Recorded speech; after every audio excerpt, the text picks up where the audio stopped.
Welcome to Bigfoot Notes from the Field. I'm your host, William Jevning. This is KD.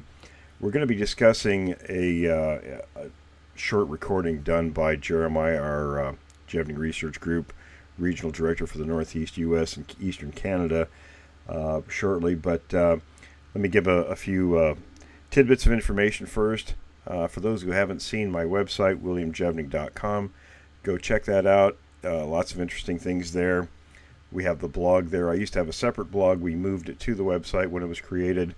We have a newsletter if you're interested in signing up for that.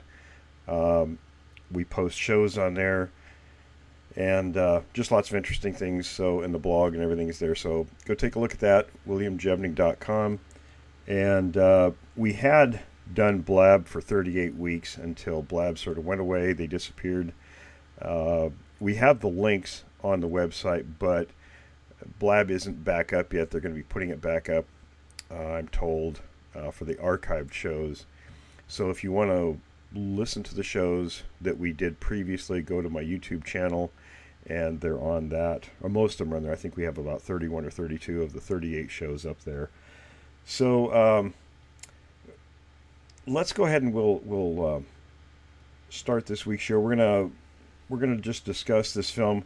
Each week we do this show, Bigfoot Notes from the Field. We're going to be doing a little bit different show each week, and it's on, I'd mentioned last week's show, on a sort of a rotational basis, monthly. One week we'll do a witness interview. The next week we'll do a discussion on a particular topic. Like this week we're going to be listening to the interview, but we're going to be discussing it also.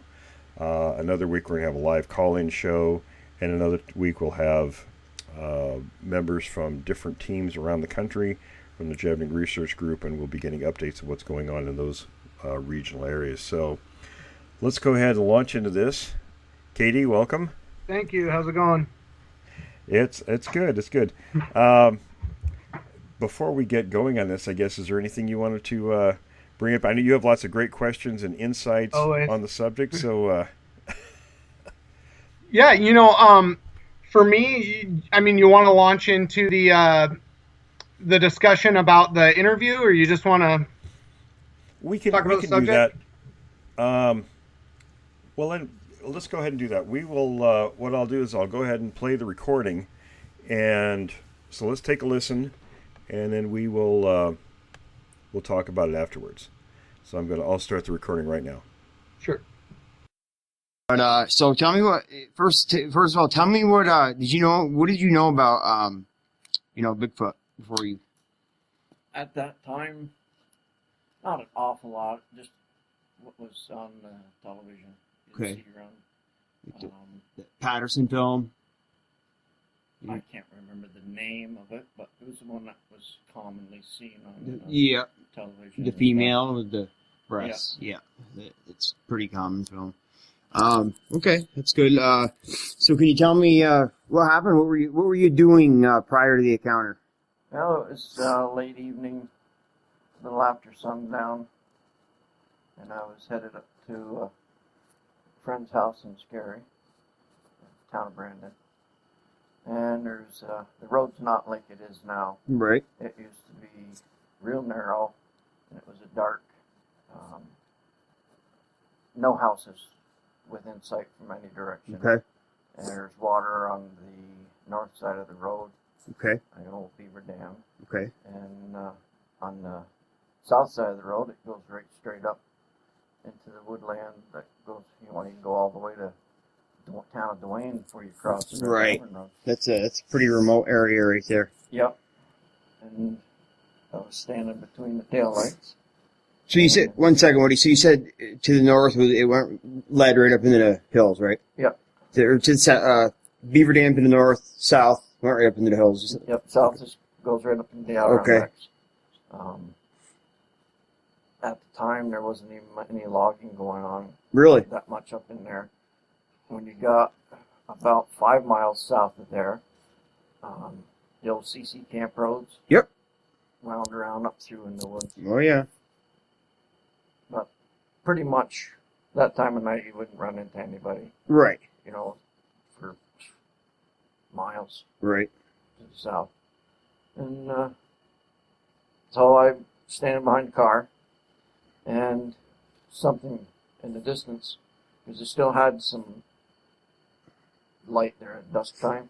Okay. You know, you could see not real well, but I've always had good night vision. Right. And I saw something coming down the road.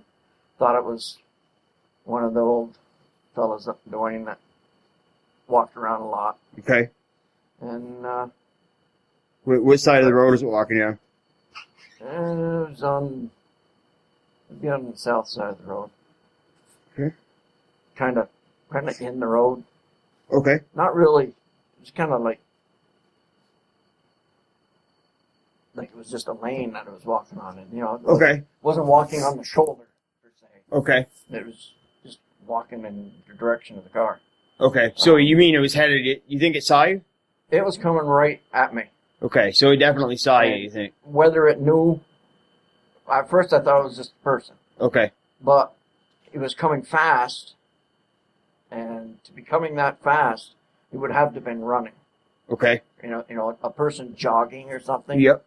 But I remember like it was yesterday. Yeah, I bet. And today, I'd have stayed there. But at the time, I didn't have a lot of faith. Yeah. And as a kid, Sure. you know, and but he was coming so much ground. Quick, right? You know, quickly coming, but Right. not. But I see his legs, and you know, the legs are just like a stride, Yep. like a scout pace. You Like a large going gait. along. Like if you were going to walk from Malone to Paul Smith to the woods. Right. Exactly. No, you'd have a steady pace, Exactly. but you wouldn't be jogging Exactly. unless you're a crazy man running through the woods. Exactly. But as I looked, it was too tall, way tall. Okay, let me ask you something first. When you first saw it, how many yards away do you think it was from you? 75, 100. Okay. Yeah, about that. So you, like you said, it covered 75 yards pretty quick, huh? Yeah, well, I didn't cover 75 before I got out of there. Because as I see, it was had to be 7, 8 feet tall. Okay, that's what I was going to ask you. And, you know, because I was looking, at that distance, I was still looking upwards. Right. And I'm thinking, something ain't right. You know, Right. proportions weren't right. Yeah. And my mind went back to the programs I had seen on Bigfoot. Yep. And I've always loved the woods since I was a kid. When we were 8 years old, and from then on, we'd spent most of our time down on Bear Hill. Sure. Playing in the woods. So right. It was always hunted. My folks hunted. Yeah, you're a lifelong woodsman. I remember. Yeah. You know. Yeah. Yeah. You know, well, you can see where I'm living. Yeah. Oh yeah. I'm more comfortable in the woods than I Sure. am in the village. And there's just something about that was not right, and whatever you want to call it, fight or flight kicks in, Yeah, I guess. sure does. And I jumped in the car and took off. And I've told, you know, over the years, different ones Sure. that I thought would be interested. And, you know, they figure you're crazy. No, we only tell you what, we don't. We don't. I've seen them too, and there's nothing you can compare it to. No. Because you're not, your brain has a hard time processing what you're seeing. So there's nothing to compare it to. Yeah. You know? And people have no idea how big these things are till you see one. Yeah. It's unreal. I've heard things in the woods. Sure. You know, what in the world is making that sound? You know, screams, yells, growls. Not bobcat. The first time I heard a bobcat, I was like 12. Well, you know the difference anyways. Well, my buddy and I were camping up on the Salmon River, and about 3 o'clock in the morning, we heard this blood-curdling scream. And, you know, slept with a knife in one hand and an axe in the other. We didn't know if somebody had killed a woman and raped her or what, or Right. they just blood-curdling Blood-curdling. scream. Yeah. And I thought it was like a bobcat, but I'd never heard one in the wild, just on, you know, sports shows and stuff. Sure. And in the morning, one of the neighbors coming by asked if we had any luck, and I said, yeah, been here all weekend. Oh, you must have heard the bobcat scream. And we looked at each other's spot. Oh, yeah, we heard the bobcat. Bobcat, right? Yeah. But, now, did you, and you said it was getting dark when you first saw it, right? Yep. Now, could you see a color, or was it too... It was dark. It was, okay, so no, you didn't notice any color. No, did you happen to notice how, so you can see any facial features, just the body, huh? I see an outline. Did you? You can see the outline because the sun sets in the west. Yeah. He was coming out of the west. Yeah, okay. And But you had light filtering through the trees. you, And the trees weren't as tall in that area. right, of course. But you did that, well, to me, it's still a good sighting, because you saw him walking right toward you. Well, I know it was no human. Well, like you said, a total different body proportion. Yep, and it wasn't a bear on its hind legs. No, of course not. Because it can't move that fast. Of course not. No. You know, it was definitely something different. Yep. And something tells you inside that this is something different than what we're used to. Yep. Now, you know, if it was a man, I wouldn't have taken off. Something told you to Well, I never feared people. No. No matter how big they were. Nope. Now, remember, tell me about, the scary. You were saying earlier about scary, and a couple guys saw a couple of them. Because I worked that area a little bit. Not too long ago, I think, from what Herb told me. And, it was right in that same area. Okay. And... Were they hunters, or? Doesn't everybody in Scary hunt? Pretty much. They've lived up there. Just one of the scary guys. I can't remember what their name was. Right. That's okay. I'm terrible with names. Yeah, it's fine anyway. The names don't matter. Seems like it was a Trombley or something, but a couple of, older fellas that have lived in Scary most of their lives. And I don't know how the topic came up. They might even been watching one of the popular shows. Sure. Herbert told me, but it's, I don't know, it didn't really interest me at the time. Mm-hmm. It was kind of cool because Herb was excited when they told him, because I told Herbie about it. About your sighting, yeah. Yeah, about me seeing it. Right. And, it's something he's never forgotten. Sure. Well, I mean, they're there then. I mean, as I told you, that's an area we're working there on my team. Yep. We've had encounters up there with a couple, and there seems like, from what you've told me about your encounter and what you just told me about the two guys seeing them up there, what Herbie told you. I mean, that shows you something right there. Yeah. And I've hunted and fished up in that area too. Sure. And there's times that, I thought it was a bear. This one time, I could smell. You'd smell it. Really, really nasty smell. I was probably 2 miles upstream from a brook that runs down through Scary. Okay. And was fishing, and I could, so I was looking around, but I didn't see a bear or any sign of a bear. Right. But I could smell that because I've, hunted bear before. Right. That musky scent. It's a musky urine. Just like old bear. Bear, yeah. Like a nasty person lived in the woods. Yeah. Did it seem nastier than a regular bear scent? Or was it just like a regular bear? A little bit different? No.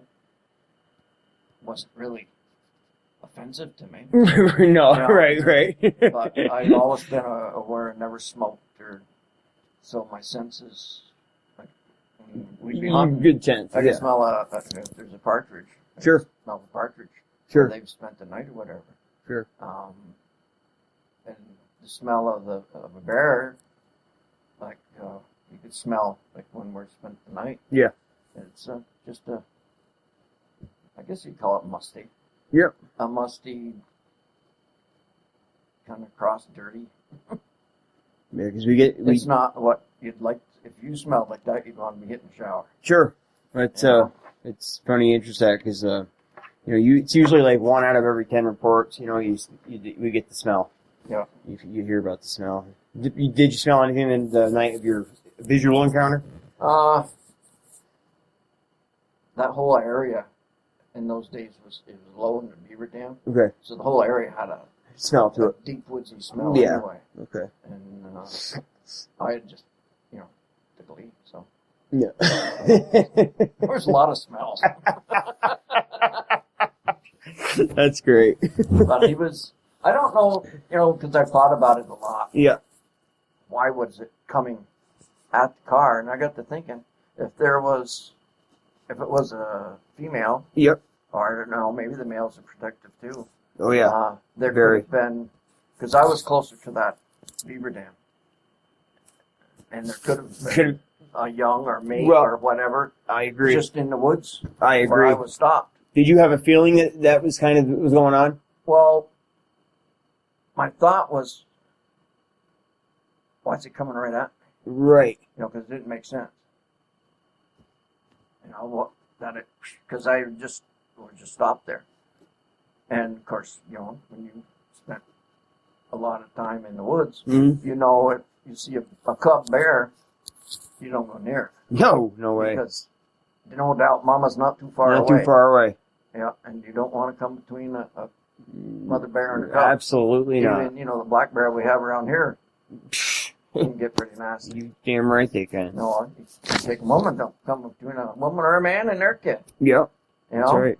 We get reports constantly, and about, that kind of thing. But being, they get very protective, very defensive of the others in the group, And I figure that the reason that they aren't seen as much, especially back, 70s, 80s, Mm-hmm. is that people just weren't looking for them. Yeah, yeah. And, I've seen UFOs too. And not a lot. Right. But you tell somebody and they just figure you're nuts. Yeah. But, People are ignorant. When they first come out with the HARP project in Alaska, where they could control the weather, you tell somebody about that when it first came out in the 90s, they figure you're nuts. And now they've got, 8 different stations? Yeah, something like that. Yeah. Now, do you happen to notice how long the hair was, by any chance? It looked at first, because it wasn't cold. Right. And then that was another thing that went through my mind was, what the heck's the guy wearing? Right. Yeah. It looked like somebody with a snow sled suit on. You're right. The form of it, long, tall, but, like he had a snow sled suit on. Yeah. Because I see the silhouette perfectly. Sure. And the way it was coming, it wasn't veering left or right. It's coming right at It you. was right at me for whatever reason. And the only reason I can think of was there had to be A young one or a young female one around. or another, a mate or Or something. whatever. A family Member. Yeah. Had to be right near where I had stopped. Probably in that beaver dam. And the other thing is, all animals in the woods, they'll mark their territory with urine. Urine. And here I am marking my territory. Calling it out. Yeah, exactly.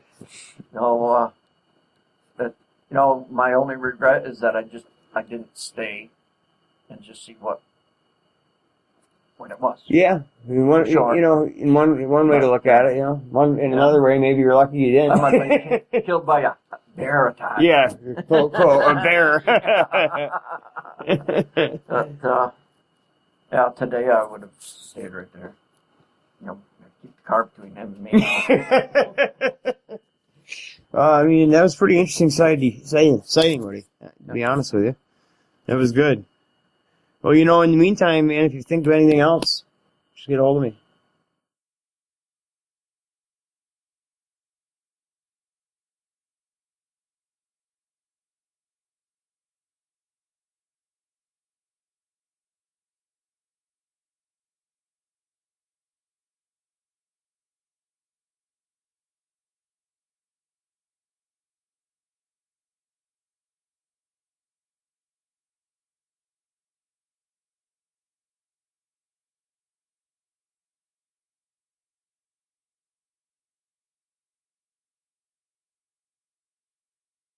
Okay, so what did you think of that? I thought it was definitely an interesting encounter, there wasn't a lot of, not a lot happened per se, but for me at least, I just found the guy believable. And I think that's the thing that in any instance of a, encounter story like this, that I kind of key in on. The guy's laid back, more of a good old boy, someone who doesn't have anything to gain by the story, and I always try to, put myself there when I hear something like this. And in this, I'm trying to imagine if I'm, watching this thing bear down on me and what I would do, And I yeah, that's the first thing I thought was, the guy was standing there and he's watching this thing come down the road and the speed it was moving. When he said, right. he thought whoever or whatever it was running. Yeah.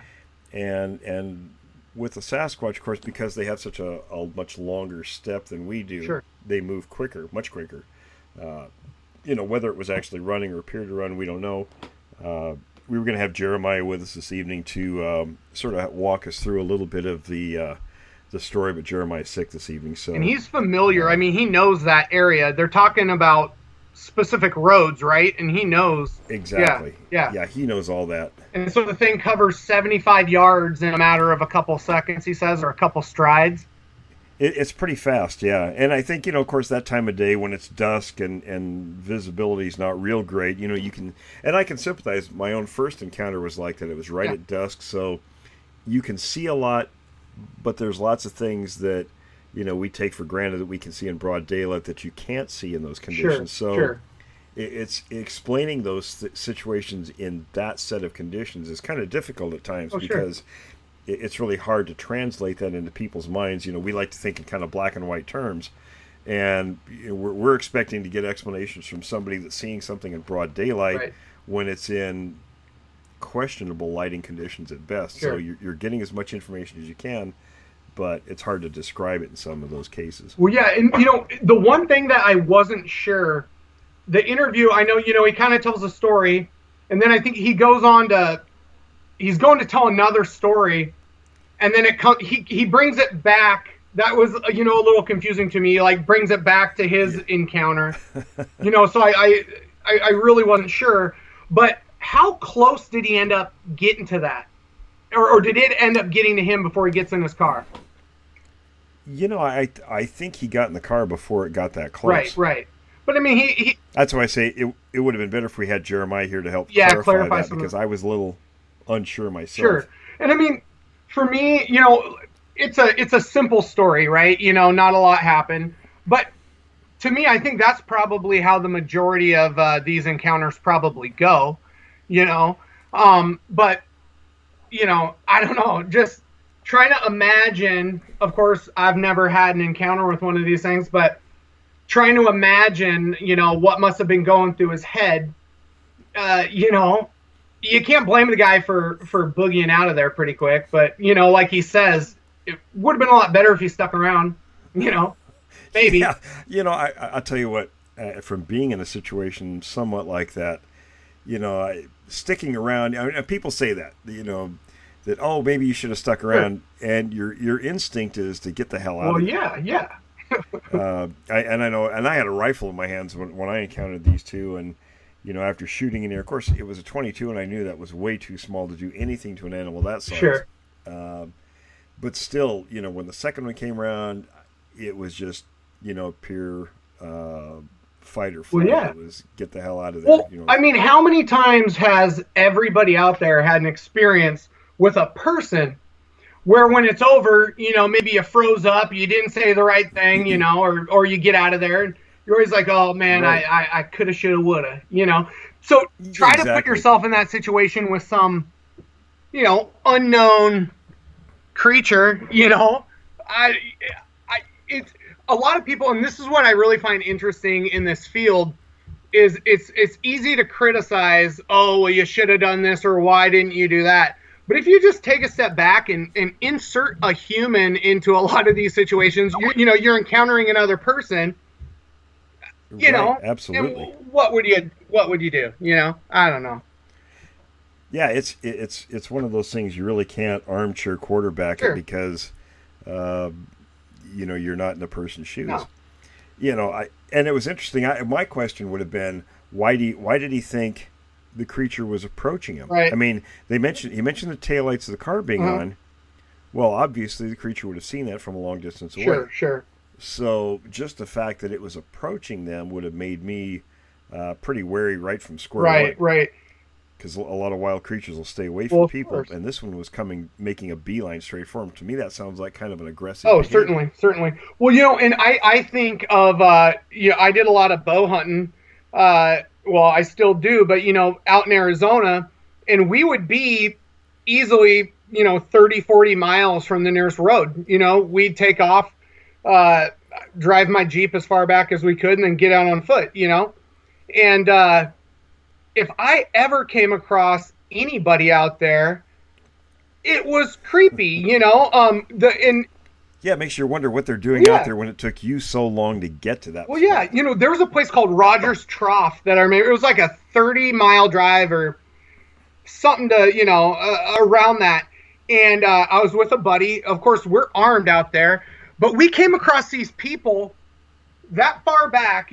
We ended up taking an old Jeep cut, and they had a little fire going in a campsite. There was no car, no camping equipment, and there's no way I'm getting out of my Jeep at that point, right?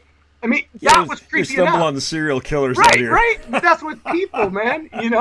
So I guess for me, coming from my education and trying to look at things logical, I'm like, or in a logical sense, look, a lot of these stories to I think most people just based on their worldview is illogical, right? But right.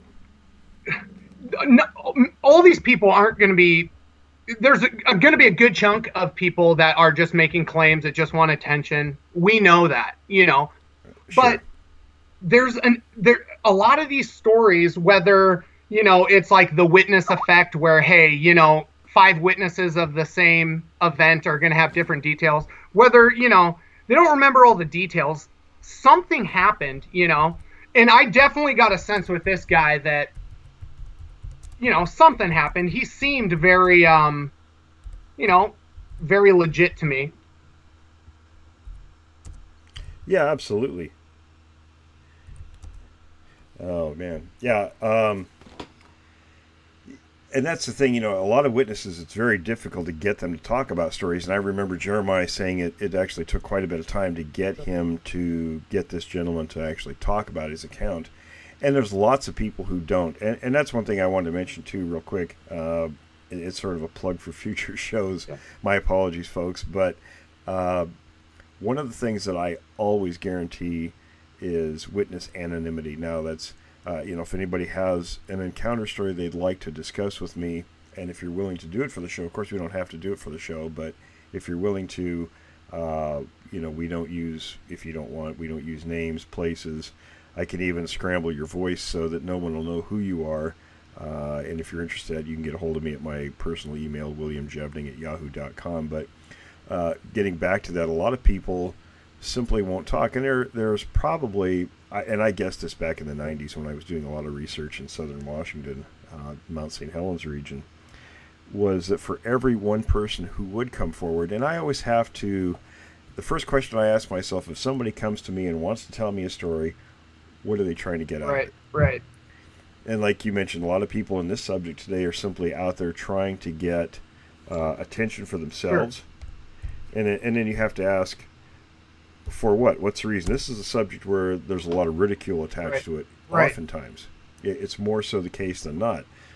So, and then there's the other group of people, the much larger one, and I've had people from quite a few high-level professions who didn't want to be exposed, for obvious reasons, but, for being ostracized in their particular career area, but who had an encounter and it so traumatized them, they needed an outlet for it. Right. And I don't know if that translates into some form of PTSD or not. Yeah, I'm sure it must. Yeah. But talking about it with me oftentimes, and I can't tell you how many times I've had people, excuse me, tell me this, that it was like a weight lifted off their shoulders when they were able to talk to me about what happened Right. to them. And so, to me, that's the person that has a lot of credibility. Now, sometimes people just, it's kind of a combination. Right. So, Well, and that's kind of the thing.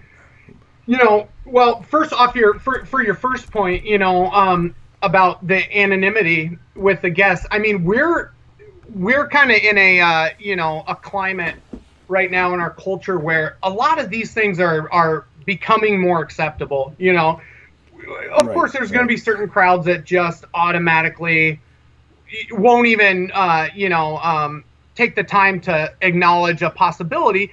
But at the same time, I mean, look, the different witnesses and stuff that you've witnessed and the stuff that, we've been able to share. Look, there are people from all walks of life, and I understand absolutely from my, personal angle that, I obviously, I'm not out there advertising a lot of things, but if I can sneak in, hey, you ever had anything weird or anything? There are so many people and so many professionals that have something, and if they don't, they know someone who has. Absolutely, and that's been my experience too. I've gone out. I remember years ago, I decided that I wasn't going to find out things unless I just walked up and talked to people. Right. I had to sort of buck up a little bit and just risk the exposure and Sure. ridicule. So I would walk up to people just randomly out in public, occasionally, and say, "Well, this is who I am. This is what I'm doing. Have you ever seen anything like this, or do you know somebody that has?" In almost every case, either they did or they knew somebody, and it was a very small percentage. Right. I mean, probably less than 5% of the people I talked to who had or knew nothing at all, or knew nobody had. Right.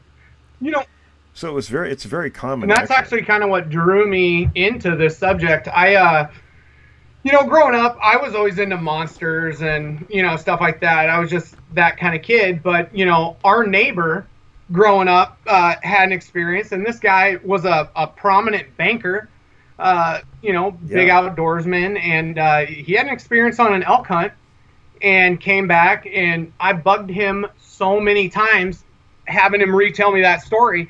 But that, I guess that was my, in being young, we've discussed this before. When you're young, you take things at face value and your imagination can really take you in. But, at that point, I wanted to believe, but that was the first time I'd ever met anybody.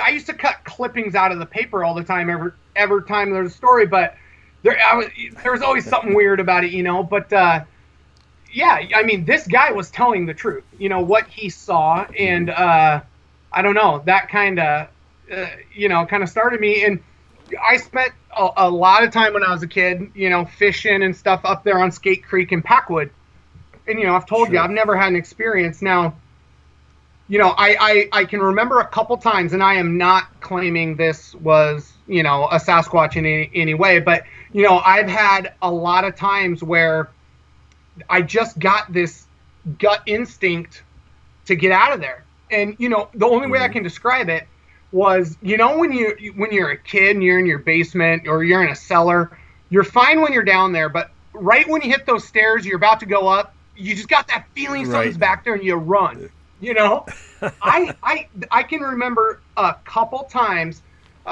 specifically on Skate Creek, having that feeling, and it could have been a mountain lion, and it probably was. I still think there was something there, because you don't go from tranquil fly fishing to, dude, I got to get out of here, I'll tell you a story, and I've never really talked about this because I didn't know if it was Sasquatch related or not, to be honest. And this was in 1972, the same year that we found those footprints for the very first time, but it was earlier that summer. And where I lived, it was mostly farming area, so the homes were quite a distance from one another. Sure. And I had a friend who Had a single mother, and he lived a few miles away. So I rode my bike over to his house and spent the night one time. We used to come back and forth to each other's houses.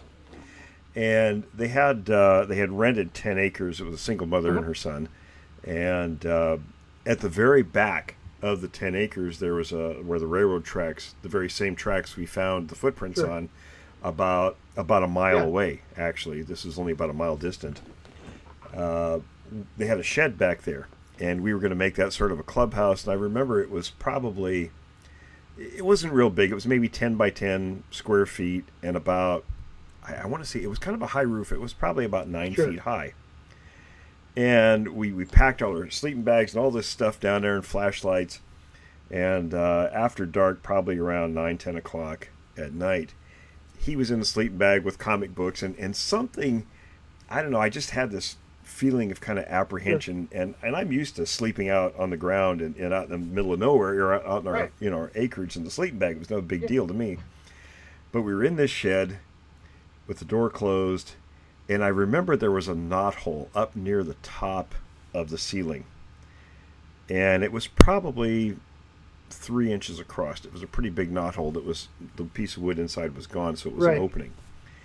And I was feeling kind of weird. I kept shining the light around and just didn't want to get in the sleeping bag for some unknown reason. And I shined the light up. As I was shining around, I caught something shiny. And I shined the light back, and here was this eyeball looking in there. Now, I turned the light away real quick, and I'm thinking to myself, there are no horses here. It's the only animal that could be looking in at that height. There were no cattle. There were no domestic animals whatsoever. So I'm thinking, Jesus, what the hell could that be? Now, of course, there could have been an elk out there. But, you would think you would hear a large animal walking around. We heard nothing. So I told my buddy, I said, there's something out there. It's looking out there. We need to get out of here. So he got scared, and I can't remember if he saw it or not. He may have. And I just remember he was trying to pack all the stuff. I abandoned everything, threw the door open, and run like hell for the house that was 10 acres away in the dark. And I remember looking back once, he's kind of an overweight kid. He's packing all these sleeping bags. Leave it, man. I would have said, the hell with that. I'm leaving it. I'm going. Right. But I didn't think anything more after it, because there was no sign. We went back in the daytime the next morning and didn't see anything back there. But I mean, who knows? And but just it always made me think it was relatively close proximity, only a few months distance from when we found those 3 sets of footprints, just a mile down the tracks. So in my mind now, I'm thinking, was that one of these things? Was it an elk out there? It was something that had to be relatively high to look in that window. Yeah, I mean, you saw something, right? Or the hole, Well, and I think that's kind of, it kind of brings me to a point where, just in the Bigfoot field in general, there's this division between the supernatural Bigfoot. Well, they just tend to disappear, or you don't hear them, and then there's a group of people who are very logical. Now, I think, just my background in science and research, that you have to come into things with an open mind. And, we've discussed it before, where I say, hey, look, whenever I hear a story, I'll hear it out, and being that I don't know what is going on, but I'm confident in the things you've showed me, the stories I've heard, and just the things that we have, that I don't think we're going to discuss right now. But, there is something going on. And, I guess bringing it back to some of these witnesses, if you're going to come on the show, we want to hear from you, and, take that open approach to it. I think it's important that that the stories get out, and I want, I like the current stories, but a lot of the stories from the past, you can't help when it happened in your lifetime, so I don't know. I've heard great stories from people young to old, and I want to hear them all, and I just want to really encourage people to come on the show and share them. They really fascinate me. One thing about the one thing about people sharing their accounts is, and to be quite honest, I've heard this so many times from people who've had encounters, is that they wouldn't have talked about their account if it wasn't for hearing other people who were sort of unwilling but finally did come out. It seems to be very therapeutic for people to hear what other people have to say. It's to sort of feel like you're not alone. Sure, absolutely. And I mean, there are some stories you hear that are a little hard, to swallow, This is true, but it's at the same time, I mean, I do think this should be an open forum and just, a place for people to share. And, here's the thing. I want to take a step back. I'm, I can be scatterbrained at times with the with the silent walking. How do you think, in your opinion, that happens? I mean, how are they doing that?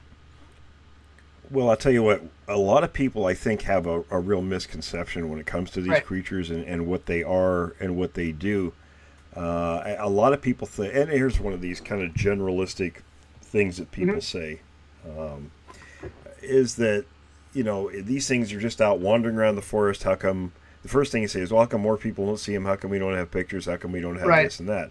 Well, they're not just something out there bumbling around. Especially in the type of forest regions that they inhabit are not the best places to survive. You've got to be pretty well adapted to survive in those settings. And for a creature that size, and we know this primarily through witness accounts, but also, the fact that we know, and I know this because of information I've received through some inside sources, and I won't go into that on this particular show, but we know, and you can tell from the size, when we're talking about the caloric intake, a creature that needs a minimum of 15,000 calories a day for survival. Everything a Sasquatch does is, and I would say 99.5% of what they do is involved in survival. I think all wild animals, Exactly. It's not. They're not doing anything frivolous. They're not just out wandering around because they can wander. There's a reason for every single thing they're doing, and they need a lot of protein. An animal that size. Now we're talking, a human bodybuilder. And we're talking about, let's say, a man 6 feet tall, 225 pounds, needs about 3,000 calories a day. So you can figure a creature that's 8-9 feet tall, 1,000 pounds, 15,000 calories is probably fairly conservative. So you have to think, how does a creature like that get that kind of intake daily to survive? And obviously they do survive. So they have to be hunters. They have to be an apex predator. Right. So when it comes to stealthy movement, and I'm sure because we've gotten lazy over the past few thousand years, because we've created everything around us is artificial that we've made, our living systems and all that. But if you went back to human existence before all of that, I would bet you, and we became the top predator on the planet, probably through stealth and our behavior and our thinking tools, and all that sort of thing. So these creatures aren't that much different. So when it comes to moving that stealthily, and especially, and my belief is that they view us as a predator that's very dangerous to them, and they avoid us at most cost. If they approach people, there's usually something going on in a much larger context that hasn't, in 99% of the cases, is never investigated. People get the sight, they get the encounter, what goes on in that little microscopic view of the bigger picture that's going on. Nobody ever understands the whole context. So we get these pieces that people provide us, but we don't understand the whole context. So if we had that bigger context, we'd have an understanding about what's really going on. And I think a lot of it involves hunting, territorial issues, challenges, things like that. And a lot of those approaches, like in the story we listened to about Woody, I suspect that had to do with a challenge. There was something going on there where the creature was approaching him fast, right out in the open. And just like with other higher primates, if you're invading their space, you're close to young or whatever the situation may be, the dominant male in the group is going to offer a challenge.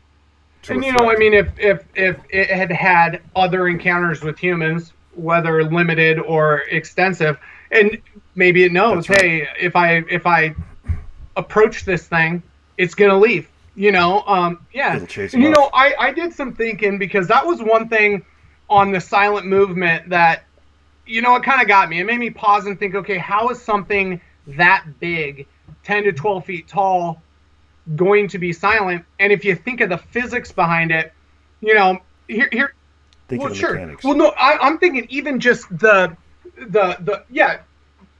mechanics or whatever. Think of an elk or a moose. This thing, as big as it is, the surface area of its hoof is very small. I mean, look, a moose can have a very large hoof, but at the same time, that surface area as it hits the ground, I mean, weight's being displaced on a very small area, and there's not a lot of give in that. There is surprising give. They're very quiet. Sure, but no, they can be quiet, but I'm saying they're heavy as well. When I'm in a tree stand, I can hear a deer moving without leaves on the ground. It doesn't have to step on a stick. You can hear it. You can hear a horse, Now, there is give in like an elk's or a moose's hoof, but still, even with that give, it's a flat surface, but there's almost like a blade to it as well. And so all this weight is being displaced on a small surface area. Whereas if the Sasquatch, if this thing has a 14-inch foot, it's displacing weight over a larger surface area, and it's padded. That's my thing. I do know that, you hear people saying, well, I heard something coming at times, but if it is trying to sneak up on you, I'm sure it can, watch its step. You're not going to hear it. And something else too is the mechanics of how a Sasquatch moves is very different than a Sure. human. Oh yeah. Design. So, and we hear this all the time. I mean, and of course, when you look at, and of course, you probably can describe this better than me about the bone ratio. Let's say from the ankle to the knee and from the knee to the hip is about equal, right, in terms of length. With a Sasquatch, that's not true. Right. The thigh bone is much longer than the from the knee down the shin bones. That's much shorter. It's a completely different design than humans, and I'm sure the hip is very different. They never straighten their knee when they take a step. We almost pole vault when we take a step. It's very awkward. In fact, I remember my anthropology professor talking many years ago about how actually our design is almost like it's very incomplete. It's a very poor design for our locomotion and it's the reason we have a lot of back problems and leg problems, things like that. Where the Sasquatch seems to be very well adapted to its locomotion. It's a very smooth, what's described as a very fluid motion. And when they take a step, it's almost like it's in a very straight line, 1 foot. I've heard the term, when we take a step, when you look at a line of human tracks, it's sort of a herringbone look with the toes out. The Sasquatch is not like that at all. They're almost straight line. So that kind of gives you an indication of how their hips and everything. Well, and it's got. I mean, it has to swivel. I mean, my thing is, of course, I'm going to bring up the Patterson film, which Sure, that's a great example. Well, yeah, and my thing is, how this, and anyone listening can go back and look at this. It never straightens the leg. It never straightens that knee that it puts all of its weight on. How? And it's not in one step. It's not like, oh, here, we freeze this one frame and you can see this. Every single step. It's continual through the line. It's bent.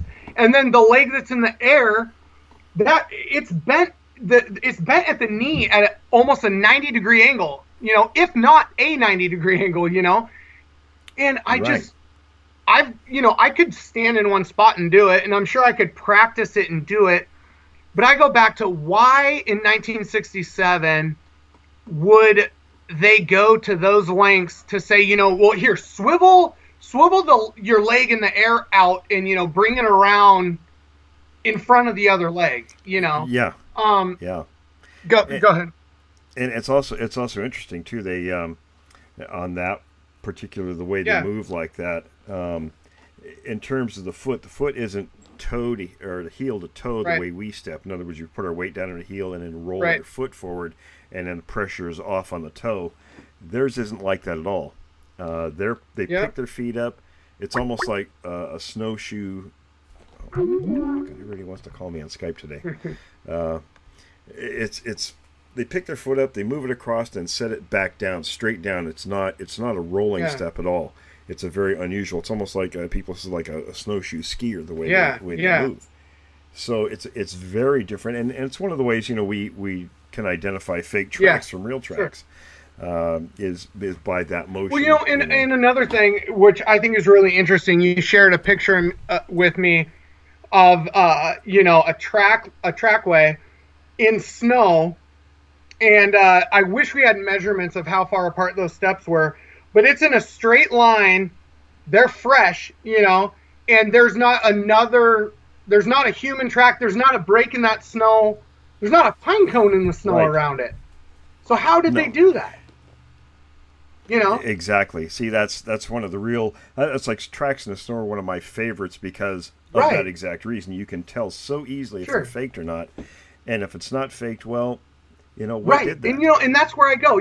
I've never experienced these things, and I try to take a very logical approach to the subject. I'm convinced there's something going on. It's something. And a picture like that, when you share, that with me, I cannot explain it because there's not, even if you said, well, maybe they're in the trees around it. Well, there's not a limb going over this trackway that they could, it just blows my mind. And especially if you're talking about lines of tracks that are miles long. Sure. And I'll give you an example. Back in, I think it was 1969 in Skamania County. Was this with the police officer that made the cast? Yeah, it was actually the sheriff, Bill. I can't think of his last name. He was the sheriff of Skamania County at the time, Bill Klosner, and there was a bunch of sightings that were going on, and what it culminated in was the sheriff's department looking into it, and they brought in a professional tracker. They tracked this line of prints in the snow for more than 5 miles before they eventually lost the line. So, again, if it was, like you said, if somebody was in the tree or some explanation like that, how do you do that for miles without leaving any trace of your presence? Exactly. It's something like that that stops me. I'm like, wait a second, there is something going on. And that one of my favorite pictures, I think, that you shared with me is that deer. What twists a deer's neck 3 times? 3 times. Yeah, exactly. I mean, you have to think of the sheer strength involved in that. Well, and there's no gunshot in that thing. And and that's the crazy thing. Okay, even if this guy came up on a dead deer, that had been dead, rigor sets in pretty quick. Fairly quick. The tongue's out on that thing. I mean, I'm telling you what, that stopped me cold, and I'm just like, yeah, it makes you think, doesn't it? Yeah, to say the least. I don't know. That is just that's just, it's crazy to me.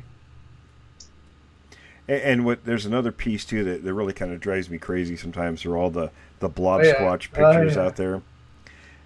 And the reason I bring that up is because I can understand what, and I'll give you an example. I have a picture I took here in Northern California back in 2005, and I'm not sure if I showed you that or not, but if you describe it, we'd been looking at this pair of lakes, and one lake you could get to pretty much any time of the year, and of course it's a great area to look for prints and things like that.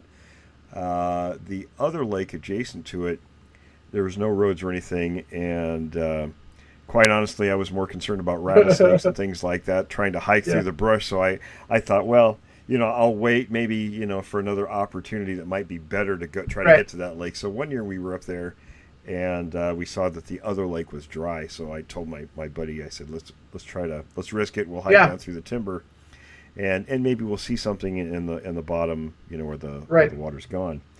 And of course, our luck, we hiked down through the trees, no snakes, thankfully.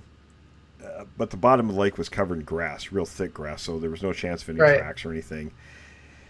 And I'm always in the habit of taking pictures of the surrounding area so I can go back later and take a look at the vegetation and see what types of vegetation Yeah. there are, things like that. Just making notes about the Right. area. And in one of those pictures, and I was fairly, at that time, not real computer Yeah. literate, so I discovered that it had a feature where I could zoom in, like with a pair of binoculars in the picture, and I thought, wow, this is cool. So I was zooming in at these pictures, just taking a look in there, and I see an image Yeah. in one of the frames. And because the lighting was coming down straight from above, and here's what looks like a skull. Really? From probably, I would say, that where the upper lip or teeth would be Sure. up. Sure. And it's pretty. It almost looks like when you look at skulls of Australopithecines, things like that. It kind of looks like that. And I know it's not a skull, obviously. It's because of the lighting. So whatever. And I'm thinking to myself, Jesus, did I get a picture of a Sasquatch's face in the trees? So I to this day, I don't know. I've never been able to get anybody that could really do anything with a picture. And I think there's not enough pixels probably to do anything proper with it. But I had a couple people who were really, serious about it, and trying to do something with it. And what they ended up doing was focusing on an area below where the image was, even though I told them exactly in the picture where to look.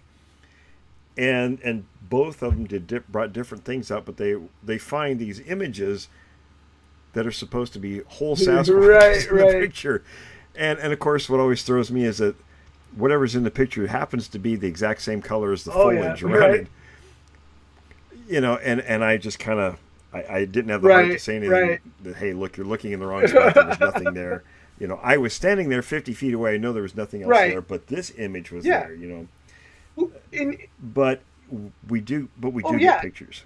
And I shared with you a picture I received a while back from Michigan. And I'm going to put it in my next book, Sasquatch Sign and Predatory Behavior. And there really isn't a backstory because the people who took the picture are in absolute denial of what's in the picture. But I think you have to agree, and I'm just putting it in there as an item of interest, because I believe it is a picture of a Sasquatch. It's in broad daylight. It's going away from the photographer, and it's massive. You get a lot of detail, including the bottom of its right foot. I'm telling you. What are your thoughts on that? When I saw that, I remember when you told me you were gonna send me that picture, and I'm like, okay, I'm excited. Yeah, I can't wait to see it. I'm floored by that picture because it's every bit as good, if not better, than the Patterson photos. I wish that do you want me? I mean, can I describe any of it or? You can I think describe it, sure. For me, I wish we could see a face. Obviously, that's like number one. Oh, obviously, but here's the big but. In a lot of the pictures, the thing is, 400 yards away on 9x zoom, and it's just all pixelated or whatever. This thing, it's a little hard to tell. I'm gonna guess they're within 50 yards. It's probably closer. I said. Yeah, I would have said about 100 they feet. were very close. It's pretty doggone close. It's in a forested setting, but it's in an open area where there's lots of visibility. And my thing is, I'm like, all right, that is either one of these creatures, or they took a display of, a Gigantopithecus or something from a museum, carried it out there and placed it there. I mean, you cannot put a human body in that. And if it, no, I'm telling you, I'm almost at a loss for words when I talk about it. It just, well, you get a good look at the hair. It's pretty detailed. And it's the lower part of the creature is actually, it threw me at first. I had to really look at it. And I was looking at the toes. You can see the toes and the bottom of the foot very clear. And you can see that it's a right foot. So I'm looking at the picture and thinking, well, how does this work out? Well, what it is the arms, and if people were to say, oh, it could be a bear. Well, it's not a bear because of the 4 appendages, 3 of them are off the ground. There is no bear that walks not like a bear.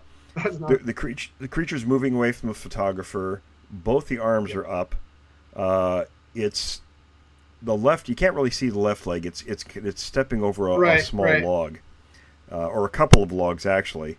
And the right leg is extended out backwards and slightly to the left of the creature, so it's sort of obscuring. And that's what the I left thought leg. it was, the left leg at first. And but going back to when we were talking about these things walking in a straight line, it is a depiction of, okay, if I just took a step, if I had taken a step with my right foot and I planted my left foot in front of it, so that my waist is cocked, almost, northeast, but my upper body is facing north, and then it's going to swing that hip around. I mean, And it's kind of what you're seeing in that picture. It's a weird angle. It's very different than that's a what human I'm saying. can That's move. what that creature, I don't know, that is what it's doing. And you can see the shoulders are kind of it has sort of that stooped look to it that a lot of people describe. Yeah, hunched forward a little bit, and all of it's massive. You can tell it's massive by the close by trees and things, and you can even see the slight conical shape of the back of its head.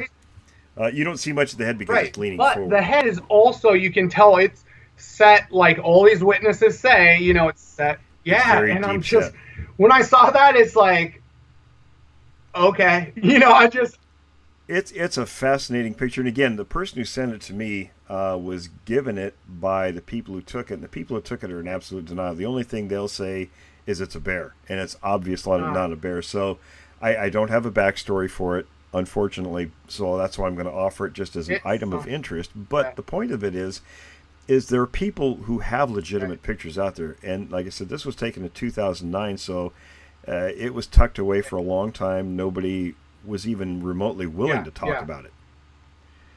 And I have a feeling there are a lot more out there that are legitimate like that. And of course, I'm going to be sending you a video that was sent to me recently from the Mount Hood area. And this was it was a video taken 20 years ago. And again, the witnesses, the person who took it, I think they were picking blueberries or something like that. And just happened to come across, and it was a whole group of these creatures. It was 6 of them, including 2 juveniles in the group. And apparently, what they said, they'd killed a bear, and there were a couple of deer in the pictures, and the picture, and you can see the deer pretty clearly. And we're having to do a breakdown with the film because it's not real great quality to see what's there. So, hopefully we'll get something out of that. I really do. I see we're running short on time, so we should probably wrap it up for this week, folks. But great discussion. Glad you came on. You're going to have to come on more often. Absolutely. It's great to be here. So, I don't know if you wanted to say anything as a I final... think just for me, I love this field. I just want to encourage people to come on and share their encounters. And, I look at things scientifically, but I come from an open mind, like I think science should be, and you have a science background, a very so extensive. We won't say what, but you do have a science background. And that's the thing. This is for me. This is just fascination, and it's been a long time, and I'm happy to be a part of it. And I really want to encourage people to come share with us, and even if it's not going to be on the show, I would love to talk to you and hear what you have to say. Absolutely. So everyone, again, check out my website, williamjebning.com.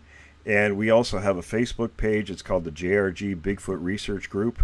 I see we're over 900 members there now. So it's not like the usual Bigfoot group on Facebook. There's, the loonies sort of get tossed out fairly quick. So it's a lot of it's a lot of good discussion that goes on there, and it's people that are level-headed that want to discuss this without the crazy. So I encourage people to go up there and take a look and join the page if you like. And the same with the website. Sign up for the newsletter. The, newsletter, and we have the blog and everything there. So, and again, any shows are going to start being posted on there. So this is the free show, the Bigfoot Notes from the Field, and in about a month we're going to be posting the premium show. Now the premium show, this show is sort of a little bit of everything. The premium show is primarily what's called Class A encounters. These are the folks who have the good, close eyewitness accounts. It's a great show. There's some great stories that I've already recorded for that show. So be watching for that. That's called Witness of the Unknown. It'll be on iTunes and my website. And it's only $5 a month. Now, if you think that's not a lot, it's only the cost of, if you go out and buy coffee at Starbucks, it's the cost of a cup of coffee for a whole month's worth of shows. So it's actually a great deal, I think, and it helps support the work. And there's a lot shaking out there. There's a lot going on right now. There is, and there is a lot going on. It's very active right now. So thanks everyone for joining us this week, and tune in again next week.